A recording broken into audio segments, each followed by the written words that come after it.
kamu bisa pindah ke belakang dulu nggak? Kata dia, hah kenapa, ngapain pindah di belakang? Kata aku kan oh di belakang sama barang-barang, namanya temen aku namanya Odi. Terus ngapain pindah ke belakang? Udah pindah dulu aja sekarang ke belakang, kata pacar aku. Ya udahlah aku pindah nurut ke belakang. Terus pas aku pindah ke belakang kan safety belt tuh harusnya nggak usah dipasang kan, karena nggak bisa siapa. Dia tuh tiba-tiba narik safety belt itu loh, dan nggak tahu nih safety beltnya siapa.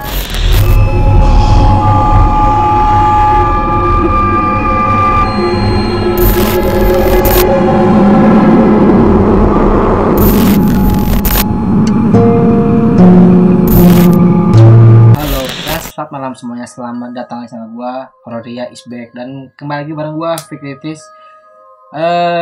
Kali ini gua kembali lagi mengisi konten Hororia Horror Experience. Kali ini gua bersama Desma, yang kali ini bakal menceritakan cerita horornya pengalaman waktu liburan di Jogja ya cuy. Bagaimana cerita horornya? Mari kita langsung simak aja, langsung dari orangnya. Nggak dikenalin dulu. Oh iya kan. Aku Desma. Hai. Desma ya. Ini temennya yang kemarin gua upload itu adalah Nenek. Ini temennya, bisa dianggap juga kakaknya. Punya nih bener-bener udah kayak keluarga dia lah ya. Punya keluarga. Tapi pakai efek yang gimana? Oke, jadi dia kali ini bakal cerita tentang pengalaman di Jogja. Jogja, pengalaman horor yang seperti apa yang lu alami waktu liburan di Jogja? Jadi ceritanya kan ke Jogja bareng sama Bebek dulu ya, udah jadi mantan. Oke. Jadi ceritanya main ke Jogja itu. Itu gue potong sorry. Itu kapan berangkatnya? Tahun kapan? 2018 deh kalau nggak salah. 2018. Oh, berarti 3 tahun lalu ya? Nah, 3 tahun lalu. Okay.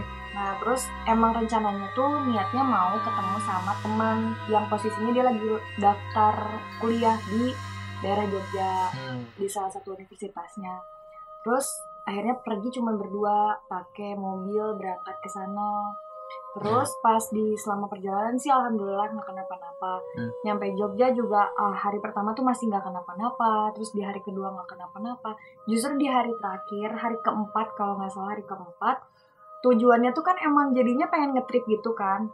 Jadi pengen jalan-jalan ke pantai dulu yang ada di Gunung Kidul. Beres dari situ mau balik ke Bandung. Tapi pas mau balik ke Bandung tuh pengen juga sekalian mampir kayak ke Pangandaran. Terus pokoknya melipir di pantai-pantai selatan. Ya nggak sih, pantai selatan nggak sih itu? Kidul tuh selatan kan? Iya. Nah pokoknya ke pantai selatan gitulah, sampai ke Pangandaran. Terus nanti ujung-ujungnya ya baru ke Bandung gitu. Tapi ya ngetripnya tuh, nyiprat.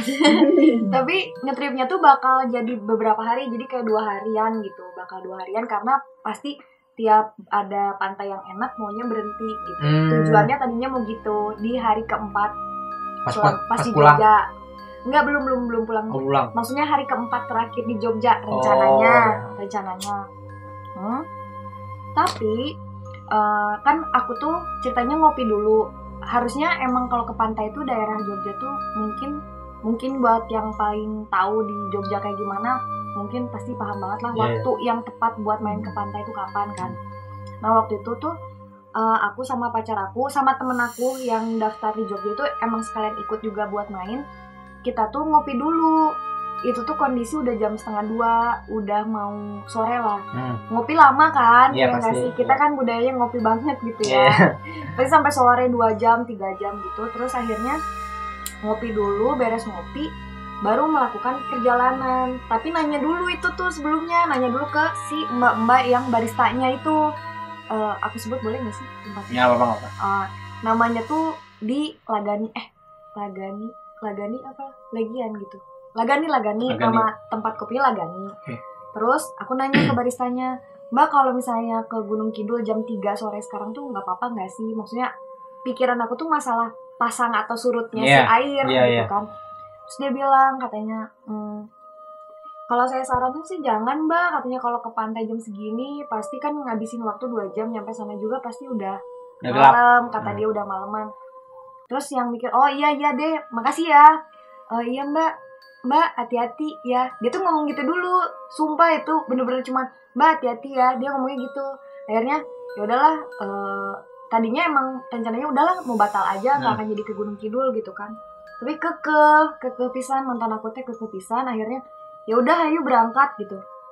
Berangkatlah dari kota Yogyakartanya ke Gunung Kidulnya tuh butuh waktu 2 jaman lah kalau pakai mobil. Kalau pakai motor sejam setengahan mungkin nyampe. Oke. Nah terus jadi ada gapura gitu tulisannya Gunung Selamat Datang di Gunung Kidul. Nah sebelum itu tuh nggak jauh banget sih, maksudnya kayaknya 10 menit sebelum itu tuh aku pengen pipis. Sebelum nyampe ke gapura itu pengen pipis.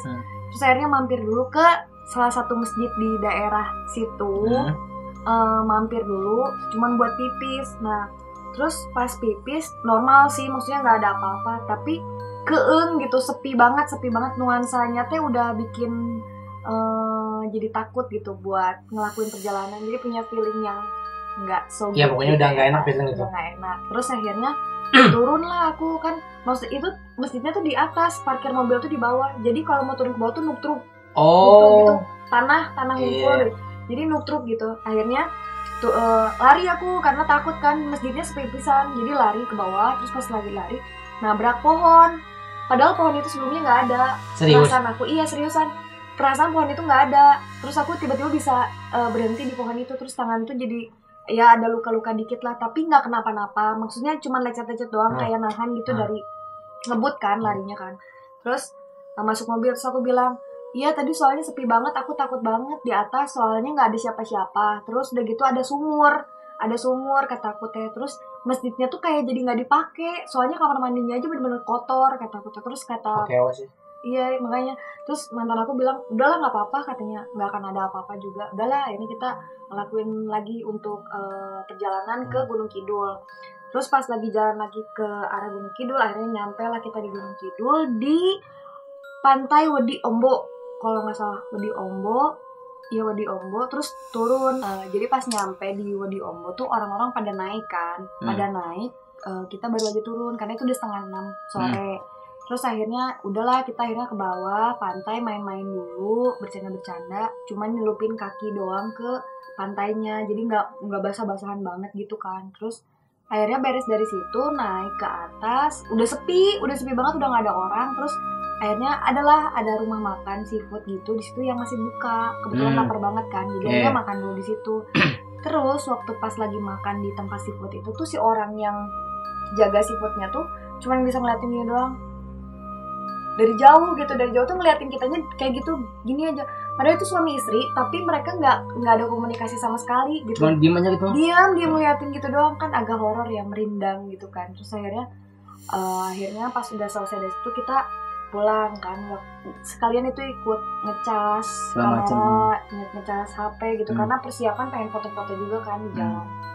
Terus akhirnya ke mobil, balik lagi. Terus pas nyampe di parkiran mobil, kita tuh ketemu sama mbok-mbok kayak gitu. Dia tuh ngomong pakai logat bahasa Jawa, tapi emang agak dimengerti lah karena ada bahasa Indonesia yang juga. Dia ngomong kayak gini, intinya ya, nanti hati-hati pulangnya ya, ini udah malam, orang lain tuh udah pada pulang sedangkan kalian belum pulang. Terus orang-orang yang pada diem di sini tuh adalah warga asli sini, jadi kamu pulang gitu, kayak maksa harus pulang gitu loh. Terus akhirnya baliklah kita, tetap pulang. Terus kan jalan di daerah Gunung Kidul tuh berkelok-kelok, bahkan ada tanjakan turun itu pas belokan tuh langsung belok tajam gitu kan. Terus takut lah. Nah di mobil tuh pacar aku biasanya ngerokok kencang, jalan lagi kayak gitu tuh dia butuh fokus kan, jadi dia ngerokok kencang. Ini enggak, dia ngelempar rokoknya, terus dia tutup kaca. Dia kan juga agak indigo gitu. Terus dia bilang, tutup deh kacanya, jangan dibuka. Kenapa emang? Udah tutup aja kata dia tuh. Yaudahlah nurut, akhirnya rokok aku juga aku buang. Terus teman aku juga sama. Akhirnya kita di dalam tuh ngobrol dulu. Terus dia ngomong, kamu bisa pindah ke belakang dulu nggak? Kata dia. Hah? Kenapa? Ngapain pindah di belakang? Kata aku kan Odi di belakang sama bareng-bareng. Namanya temen aku namanya Odi. Terus ngapain pindah ke belakang? Udah pindah dulu aja sekarang ke belakang, kata pacar aku. Ya udahlah aku pindah, nurut ke belakang. Terus pas aku pindah ke belakang, kan safety belt tuh harusnya nggak usah dipasang kan, karena nggak ada siapa-siapa. Dia tuh tiba-tiba narik safety belt gitu loh, dan nggak tahu nih safety belt yang siapa.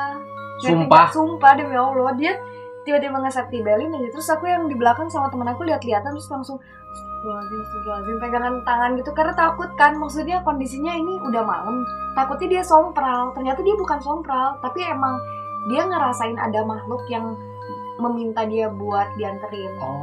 Gitu. Ikut di mobil. Nah terus akhirnya kita jalan kan, gelap banget lah itu, karena kan di hutan Gunung Kidul tuh masih hutan-hutan gitu. Terus nggak tahu kenapa jalannya pun itu beda sama jalan waktu kita datang. Pas kita pergi ke situ tuh jalannya udah beda sama yang jalan kita pulang. Padahal kita tuh ngerasa itu sama banget. Jadi fix ini jalannya gitu, tapi enggak, beda jalan. Terus akhirnya kita tuh pas pergi tuh kita nggak nemuin perkampungan. Selama di hutan tuh nggak nemuin perkampungan. Jadi full hutan gitu? Hutan aja, bener-bener hutan.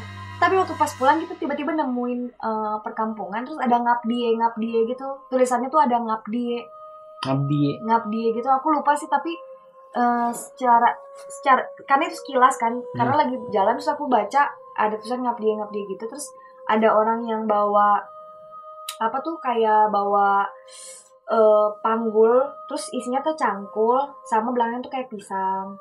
Terus masih pakai petromak. Tau petromak kan? Lampu pijar yang api. Masa sih zaman tahun 2018 masih ada orang yang masih pakai kayak gitu. Ibaratnya kayaknya sekalipun itu kampung udah ada listrik. Iya kan? Ini masih pakai lampu petromak gitu. Jadi agak bingung kenapa ya orang-orangnya masih pakai kemben, bajunya literally bener-bener kayak old school banget. Iya, literally kemben. Terus bawahnya teh samping disanggul. Serius, tapi itu tuh bener-bener sekilas aja di tengah hutan yang nggak ada sebenarnya itu, ngerti nggak? Jadi pas pergi tuh nggak ada perkampungan itu, bener-bener. Pas lu pulang ada. Dan itu tuh nyala-nyala lampunya tuh ya lampu obor gitu. Anjing. Sumpah itu. Terus aku pas ngeliat gitu, jangan lihat ke kanan kata pacar aku. Terus aku langsung lihat lagi ke depan kan, nurut aja gitu, pegangan tangan aja sama teman aku yang di belakang kan. Itu bener-bener bertiga. Nah terus pas kita tuh akhirnya udah nyampe pedesaan lah, ada pedesaan gitu. Terus waktu pas di pedesaan dia tiba-tiba lepas safety belt. Terus sok kamu pindah lagi ke depan kata pacar aku. Oh ya udah, tadi ada apa sih, nanti aja kita bahas kalau udah di kota. Kayaknya hari ini kita nggak pulang, jadi nggak jadi lanjutin perjalanan pulang karena capek banget kata dia. Ya udah, aku juga maksudnya capek, tiba-tiba ngerasa capek. Nah sebelum itu tuh kita tuh dalam perjalanan selama masih di Gunung Kidul tuh, sebelum ketemu pedesaan yang baru aja dia nurunin si hantu itu tuh, kita tuh ngerasa capek. Tahu nggak sih kalau di film Harry Potter tuh yang Voldemort lagi ngedot arwah orang? Iya. Nah aku tuh ngerasa kayak kok energi makin turun. Terus selama di mobil tuh nggak ada suara. Jadi handphone kita yang baru aja dicas di tempat seafood tadi tuh nggak ada yang nyala sama sekali. Serius nggak ada yang nyala. Mati total. Anjing. Sinyal mati total. Terus kamera mati, nggak ada baterai. Padahal kita baru aja ngecas. Terus colokan di mobil nggak bisa dicolok. Jadi kita nggak bisa ngecas di mobil. Nggak bisa. Literally nggak bisa. Jadi harus warna biru baru bisa nyala. Ini tuh nggak nyala si warna birunya. Terus akhirnya jadi yang didengar sama kita tuh selama di mobil, radio pun nggak kedengeran. Jadi nggak ada suara radio, bener-bener mati radionya. Bener-bener hening banget. Anjing, ngeri banget. Terus kita tuh di mobil tuh cuma bisa ngedenger nafas kita masing-masing. Jadi cuma gitu doang. Sumpah, itu mah beneran. Terus akhirnya aku juga aneh sih, maksudnya kok bisa dialamin sama orang yang kayak aku, dan kondisi aku tuh maksudnya ya harus percaya sih sama yang kayak gitu, tapi percaya nggak percaya kok dialamin sama aku gitu. Nah pas nyampe pedesaan, waktu dia nurunin, waktu dia nyuruh aku pindah ke depan, kita tuh ngelihat depan tuh kayak ada pasar malam gitu. Kayak ada pasar malam. Nah rame dong, bener nggak sih pasar malam? Ada kicir-kicir, terus ada kora-kora yang dibikin sama masyarakat biasa itu loh. Nah terus waktu pas kita lewat situ, ini jalan rayanya ditutup karena ada pasar malam kan. Akhirnya kita dibelokin ke daerah pedesaan itu, dibelokin ke kanan. Nah pas belok ke kanan, jadi ini posisinya si bukan pasar malamnya. Kita tuh dibelokin ke kanan. Akhirnya lewat desa kan, ke kanan, ke kiri. Otomatis kita harusnya ketemu lagi sama si pasar malam itu dong. Betul. Ya kan, karena letter U kan. Nah aku tuh lihat ke belakang setelah belok. Aku tuh lihat ke belakang. Terus waktu pas lihat ke belakang, kata pacar aku tuh jangan lihat belakang. Tapi kagok, kepala aku udah ngeliat ke belakang kan. Waktu bisa aku ngeliat ke belakang nggak ada pasar malamnya. Belakangnya apa? Hutan? Bukan. Apa? Itu pedesaan tapi nggak ada pasar malam. Dan nggak ada orang yang markirin kita buat belok ke kanannya, nggak ada motor, nggak ada mobil, nggak ada keramaian, nggak ada lampu, nggak ada yang jualan, kosong, lapangan kosong, dan jalan raya udah. Dan itu masih di perkampungan, sumpah. Anjing. Itu tuh aneh sih, tapi maksudnya bener-bener dialamin. Sebenarnya masih bertanya-tanya juga apa itu kita yang lagi halu gitu kan. Iya. Tapi sadar sepenuhnya kok, kita bener-bener sadar sepenuhnya lagi tidak ada di bawah minuman alkohol kayak gitu, enggak. Bener-bener normal, lagi sehat. Terus akhirnya kita jalan lagi. Terus aku masih yang nanya-nanya kan ke pacar aku, kata dia udah jangan cerewet dulu, nanti aja kalau udah nyampe di kota katanya, nanti aku ceritain kata dia. Yaudah aku diem lagi. Terus pengen cepet banget ketemu sama Alfamart kata dia teh. Karena kan Alfamart, Indomaret kayak gitu tuh masih 24 jam kan. Nggak kayak PPKM sekarang gitu. Jadi akhirnya ya berdoa di jalan gitu, berdoa doang. Terus tiba-tiba sinyal nyala. Jadi sinyal HP aku tuh nyala. Terus notifikasi tuh udah masuk. Berarti kan berarti udah nyala. Coba cek HP kamu, semua pada nyala tiba-tiba.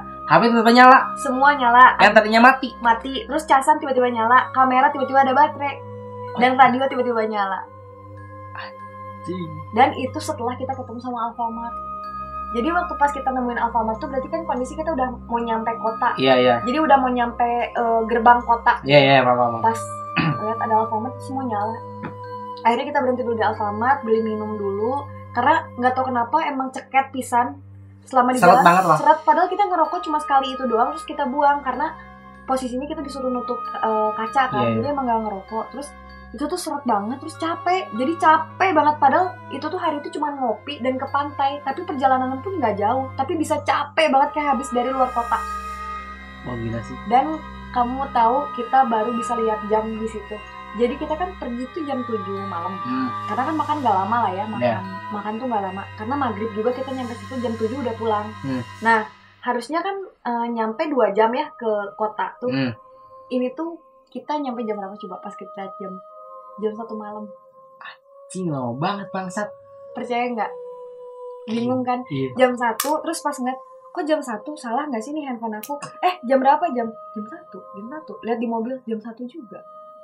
Dia nanya, apa kita selama perjalanan ini kan singkat banget yang aku ceritain. Nggak mungkin dong mobil perjalanan ini tuh lama banget 7 jam. Nggak mungkin dong. Hampir 7 jam gitu. Tapi itu bener-bener 7 jam. Bener-bener 7 jam. Terus hampir 7 jam. Terus pas udah sadar, oke, ini kayaknya kita kenapa-napa tadi. Akhirnya si pacar aku juga bilang, kayaknya kita harus nyawa lagi hotel buat semalam lagi. Besok kita pulang ke Bandung, ke Pangandaran dulu kan. Ke Pangandaran dulunya tuh bener-bener pagi-pagi. Usahain pagi-pagi katanya. Jangan sampai kita kemalaman di jalan, kata dia. Oke deh, terus pas nyampe hotel tuh kita udah gak mikirin barang. Jadi bener-bener cuman bawa badan kita buat check-in bertiga kan, bertiga. Terus masuk ke kamar tuh langsung bek tidur bertiga. Sampai gak ada yang ganti baju. Langsung pada tidur. Karena gak tahu kenapa capek banget di situ, capek parah. Akhirnya kita istirahat, bangun tuh pagi-pagi setengah 8, jam 8-an. Terus pada mandi, baru ke mobil, baru ngambil barang-barang gitu. Karena emang bener-bener yang capek pisan. Akhirnya capek total. Terus barulah diceritain kalau dia tuh nggak ngelihat wujudnya apa, dia nggak tahu gendernya apa, si makhluk itu perempuan atau laki-laki, itu nggak tahu. Tapi yang dilihat itu hitam. Jadi kayak kabut hitam gitu loh. Kabut hitam gitu doang, kabut. Tapi dia ada komunikasi di situ. Tapi nggak ada suara. Jadi nggak ada suara dia ngomong, anterin aku kesini gini. Enggak, si makhluk itu tuh nggak ngomong gitu. Kata dia cuma bilang dia ngerasain kalau si makhluk ini tuh ingin dianterin. Dan pemberhentian pun entah kenapa dia tahu harus berhenti di mana. Jadi itu tuh jalan gitu aja. Kayak tahu tiba-tiba dikontrol sama si hantu itu. Pikirannya. Tapi dia masih jadi dirinya. Iya, paham. Dan setelah pulang dari Jogja itu, akhirnya kan kita ke Pangandaran dulu. Dan alhamdulillah nggak kenapa-napa. Nyampe Bandung, ngecek handphone. Maksudnya hasil foto-foto selama di Jogja tuh gimana. Sempet kita juga foto-foto pakai kamera kan di pantai itu. Tapi nggak ada. Nggak ada apa? Nggak ada fotonya. Selama di Wedi Ombo. Hilang. Padahal waktu aku sama teman-teman aku dulu main ke tahun yang berbeda, main ke Wedi Ombo pun ada fotonya. Tapi nggak tahu kenapa hari itu suwe banget. Sial banget pokoknya. Jadi nggak dapetin foto, kita nggak ada memori di situ, nggak ada. Gitu, cuman ada fotonya tuh yang di Instagram. Yang di IG doang. Jadi kan sempat update di Instagram Iya. itu. Jadi fotonya cuma itu doang yang ada, yang bisa kita save selama waktu kita di Wadi Ombo. Sedih Gitu. banget. Jadi nggak ada lagi si hasil fotonya. Terus akhirnya pas pulang ke Bandung juga kok tiba-tiba nggak ada nih foto segala macem. Terus mikir lagi, ya Allah apa jangan-jangan kita tersesat kemarin gitu, karena mungkin aku sempat sompral atau gimana, aku nggak tahu gitu. Tanpa disadari mungkin kita sompral gitu, makanya dibikin tersesat. Mungkin ada firasat-firasat atau ada, sebenarnya udah ada yang ngasih tahu kan, kayak waktu pas lagi ngopi si mbaknya ngasih tahu jangan pergi ke sana. Terus waktu pas nyampe cepet pulang kata si mbok yang kita ketemu. Terus mungkin dua pegawai yang kerja yang punya seafood itu juga dia ngeliatin mungkin kayak, duh jangan-jangan ini korbannya, ini korban gitu. Mungkin dia tuh berpikirannya ini kayaknya korban deh gitu. Tapi alhamdulillah di situ kita masih dikasih kesempatan untuk, maksudnya untuk lebih baik lagi gitu. Jadi akhirnya kita pulang dengan selamat.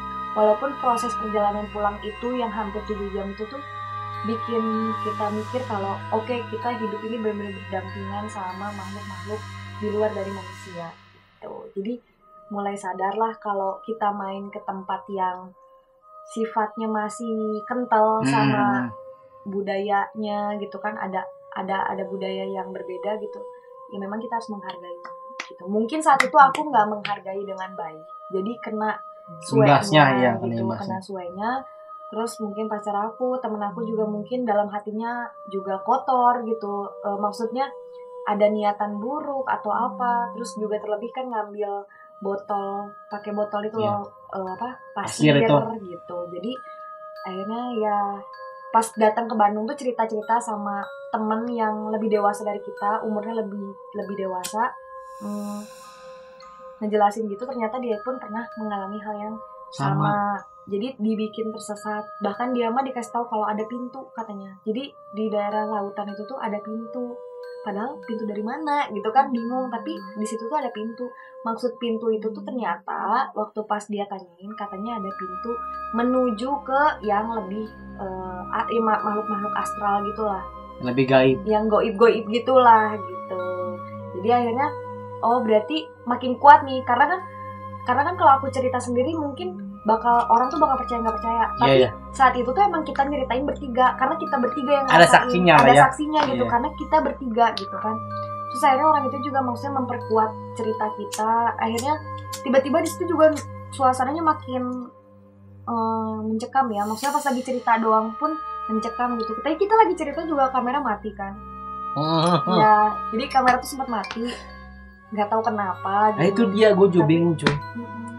Aneh kan? Aneh, soalnya gini, ini sedikit gue cerita dikit. Jadi kamera tuh sempet gue cas dulu, hampir sejam lah mungkin gue cas dulu. Pas gue record, tau lowbat. Kan pas cerita ini anjing. Pas cerita ini doang. Waktu itu juga sama. Jadi pas lagi ceritanya tuh suasananya emang kurang baik aja sih. Terus waktu pas lagi cerita berdua sama sahabat aku juga, dia suasananya makin aneh. Terus malah jadi terjadi hal-hal yang enggak di rumah. Di sini tuh jadi terjadi sesuatu hal yang aneh-aneh, kayak dengar suara, ada suara jalan, ada suara apa tiap pas lagi ngebahas cerita ini gitu. Cerita yang Jogja ini. Iya. Ngeri banget sih. Ada aja gitu, aneh-anehnya tuh ada aja. Tapi kita percaya nggak percaya sih, maksudnya nggak yang, maksudnya kan kita bukan orang indigo juga ya, nggak tahu ya yang dialami orang indigo kayak gimana. Terus kalau dibilang nerawang atau kayak gimana juga nggak tahu. Tapi yang jelas emang kita hidup berdampingan kan sama yang seperti itu. Jadi mau percaya nggak percaya ya itu bisa aja terjadi. Gitu. Maksudnya pada intinya harus percaya sama hal-hal yang supernatural ya. Karena kan kita emang hidup berdampingan. Betul. Pasti setiap orang juga pernah ngalamin, tapi ada aja yang kayak bukan ini mah paling, ini mah bukan paling gitu. Karena saat itu juga aku ngerasa kayaknya ini bukan ini deh, kayaknya ini bukan hal-hal yang goib gitu, kayaknya bukan gitu. Ternyata ya mungkin juga lu berpikir positif aja kali ya.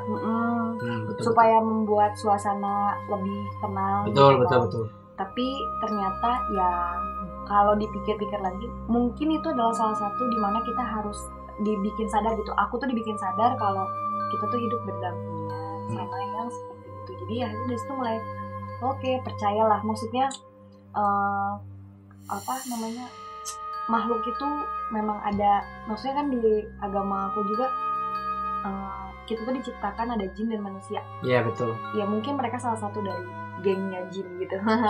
Gengnya jin.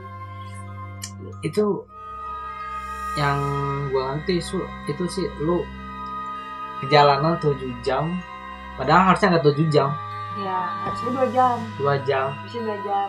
Tapi nggak tahu kenapa hari itu jadinya kayak ngerasa 7 jam nggak sih? Maksudnya dari jam 7, 8, 9, 10, 11, 12, 1, 6 jam. 6 jam. 6 Ya, jam. kurang lebih 6-7 jam ya. Uh-uh. Gitu. Wow. Dan itu tuh baru nyampe di Alfamart-nya aja, belum nyampe di kota. Maksudnya di tengah Jogjanya gitu. Di pesisir kota lah ya, di pesisir kota. Di pinggir kota. Diskotik di sisi kota Saut gitu. Mun Sunda nama. Wah, ngeri banget cuy. Ini pengalaman lu disesatin di jalan yang lu nggak tahu tuh di mana. Perjalanan 7 jam. Anjing creepy banget sih bangsa. Creepy sih. Emang sih maksudnya kalau diceritain ulang pasti kan kayak wah ini horor atau jangan-jangan ditambah-tambahin. Enggak, itu bener-bener nyata gitu. Bahkan aku sendiri pun sempat maksudnya kayak Des ceritain dong yang waktu pas main di Jogja ada bla bla bla bla bla. Kayaknya sebagian orang nggak akan percaya gitu. Jadi aku cerita sama orang-orang tertentu aja gitu, kayak misalnya ke sahabat aku ceritain, terus ke orang tua gitu, terus ke teman dekat aja sih, lebih ke teman dekat. Ini baru maksudnya untuk nge-publish cerita ini tuh baru sekarang gitu. Karena emang mungkin sudut pandang orang kan bakal beda-beda ya. Betul. Jangan-jangan ini mah diada-ada, jangan-jangan ini mah biar dibilang misalkan mistis-mistis gitu. Enggak, itu bener-bener aneh aja. Aku aja aneh gitu. Ini lu kalau misalkan lu nggak pernah, misalkan lu yang nggak pernah percaya soal hal-hal gaib, lu cobain ke pantai itu menjelang malam deh. Cobain sumpah. Kalau lu nggak percaya sama cerita ini, serius deh, lu cobain deh. Cobain aja dulu, terus nanti sharing juga, maksudnya ceritain aja Iya, ada apa yang betul. terjadi gitu. Atau misalkan lu punya pengalaman yang sama, lu buat cerita di kolom komentar, lu buat cerita di sini, sharing bebas. Mungkin cukup segitu ya video gua kali ini, karena udah cukup panjang juga video gua. Dan cerita juga udah sangat ngeri banget emang. Nih gua udah gak bisa berkomentar apa lagi. Ini udah benar epic sih cuy. Lu masuk ke apa ya, bisa bilang kayak portal gitu lah. Gua nggak paham banget sih soal pokoknya ngeri lah intinya. Mungkin segitu aja video gue kali ini. Jangan lupa like, comment, share, dan subscribe channel gue. Dan jangan lupa juga nyalakan lonceng notifikasinya agar lo semua gak ketinggalan dari video-video gue. Dan jangan lupa juga follow Instagramnya Desma. Linknya Desmaya 14. gue cantumin di deskripsi. Jangan lupa juga subscribe channel Fikris Gaming dan follow TikTok gue. Linknya semua gue cantumin di deskripsi. Terakhir nama gue Fikri. Don't worry, dia habis there. Terakhir nama gue Fikri dan selamat malam. Good night. Bye-bye.